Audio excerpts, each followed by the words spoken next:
I've got my popcorn in hand as I go to find my seat in the theater. It's 40 years from now, and I'm about to sit down and watch the movie of my life. My closest friends and family members are here as we watch the plot that is my life. As I'm watching the movie, as it's playing through my teens and my 20s and 30s and so on, it's uncomfortable. It's very uncomfortable to watch.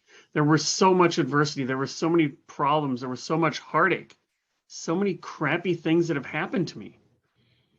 And it's awful. I don't like seeing it. I can feel it still in the future. I know what it felt like at the time to go through all of those painful experiences, all of those painful emotions.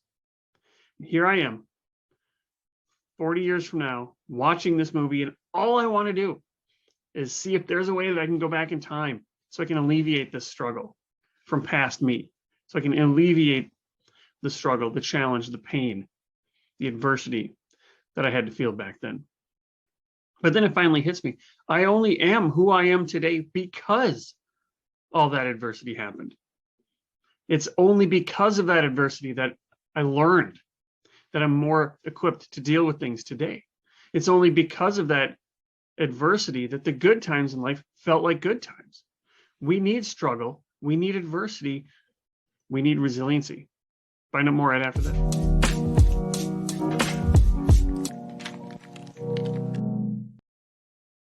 Hey, it's Derek Hagan, a financial therapist specializing in meaning, purpose, and mindfulness, here with another Money Health presentation where we're going to talk about growth and resiliency. What I realized was that if I had this life over here, free from adversity, that would be completely boring. I wouldn't watch a movie or read a book where everybody was happy all the time and nobody had any struggles to overcome. Boring. I wouldn't do that.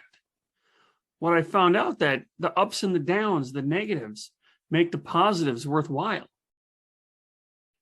In addition, every time there was a setback, every time there was a struggle, I learned from that. Right? So we need peaks and valleys. We need the ups and downs. We don't want, if we're actually true with ourselves, we don't want a world with no adversity because it's boring. Because when there's adversity, we get lessons. If we learn those lessons, that's where we get some growth. But we need the adversity. Lessons, if there's no adversity, there would be no lessons to have. There'd be no reason to solve anything. So remember, even if when you learned how to walk, that was kind of adversity because it was embarrassing. And you were probably painful. You were falling all the time. So it's wrong. In my opinion, it's 100% wrong to wish and hope for a life that had no problems. You've got this life of no problems. Here's the probability of it, less than 1%. That's what people want. That's what people think about. Think about your average person hoping to retire soon. What are they thinking about? They're thinking, I'm going to hurry up, finish working this job that I hate so I can finally relax and have no problems. Maybe there's less than 1% of problem. Maybe there's something that happens. But the reality of the situation is it's guaranteed. That's the human condition. There's going to be problems. There's going to be struggles. Hoping otherwise, wishing otherwise, just setting yourself up for failure. And you wouldn't want that anyways. In addition to happiness only being there because of unhappiness, they counterbalance the two. And in addition to being able to learn lessons, and in addition to it not being boring, if there was no problems all the time, if there was no pain in life, we would be very sensitive to pain. We would be hypersensitive to adversity. We would get stressed out over the smallest things.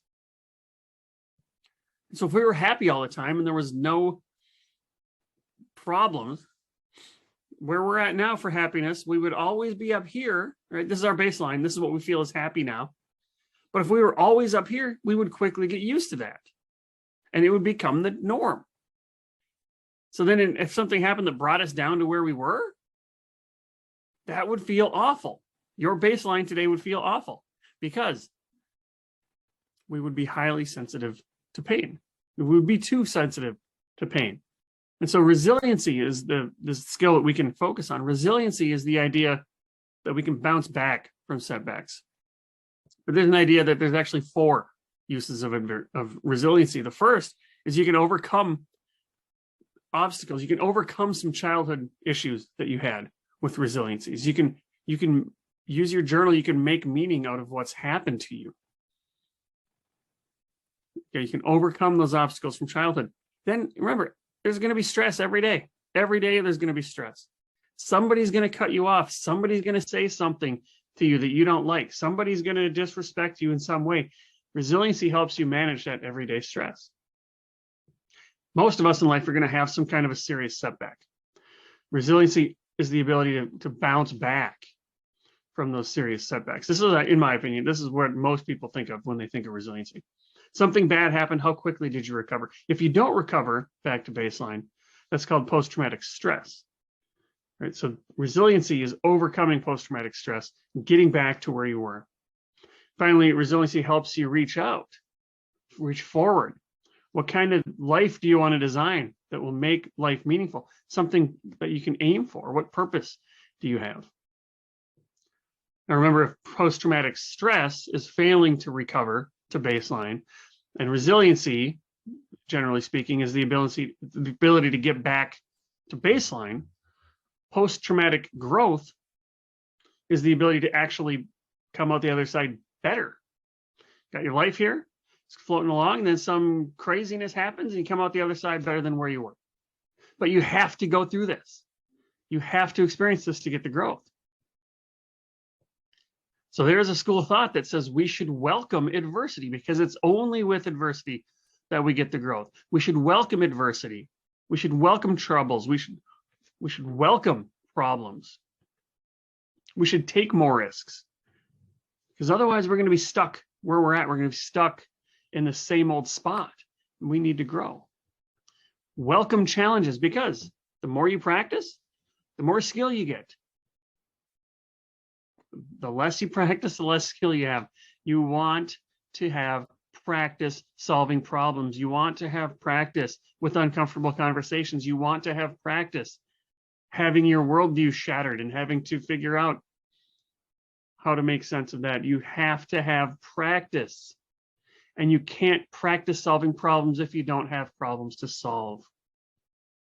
So welcome problems. Learn the lessons.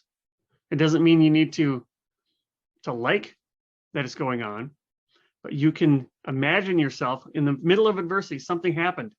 You can reframe that. You can say to yourself, man, I've got a story that I can tell in 2 years or next year, or I'm going to learn a lot of lessons from this. And if you change that mindset, learning those skills will be a lot more tolerable. You get one life, live intentionally.